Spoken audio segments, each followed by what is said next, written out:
Hi எல்லாரும் எப்படி இருக்கீங்க? லாஸ்ட் டைம் தான் இந்த கத்திரிக்காய் வச்சு ஒரு பச்சடி மாரி பண்ணியிருந்தேன். இன்னைக்கு ஒரு டிஃப்ரெண்ட்டான ரோஸ்டட் பச்சடி எப்படி பண்ணுறதுன்னு பார்க்கலாம். கத்திரிக்காவ ஸ்லிட் பண்ணிட்டு அதுக்குள்ள பச்சை மொளகா, அப்புறமா பூண்ட சேர்த்துக்கோங்க. இத வந்து நாங்க ஸ்டவ்ல வச்சு நல்லா 2 பக்கமும் தீயில காட்டி நல்லா சுட்டு வச்சுக்கணும். இத வந்து இந்த மாரி பண்றதுனால ஒரு டேஸ்ட் என்ஹான்ஸ் ஆகும். இந்த மாரி சின்னதா ஆயிடணும்.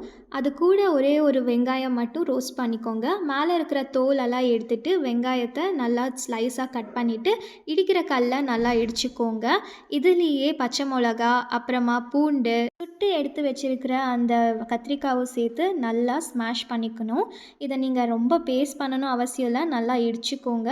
இதை வந்து ஒரு மிக்சிங் பவுலில் போட்டுட்டு தேவையான அளவு உப்பு, தேங்காய் எண்ணெய், மிளகாத்தூள் போட்டு நல்லா மிக்ஸ் பண்ணிக்கோங்க. லாஸ்ட்டில் கொத்தமல்லி தூவிட்டு இதை நீங்கள் சுட சுட சாதத்து கூட இல்லை தோசை கூட சாப்பிடுங்க. நெக்ஸ்ட் வீடியோவில் பார்க்கலாம். பாய்.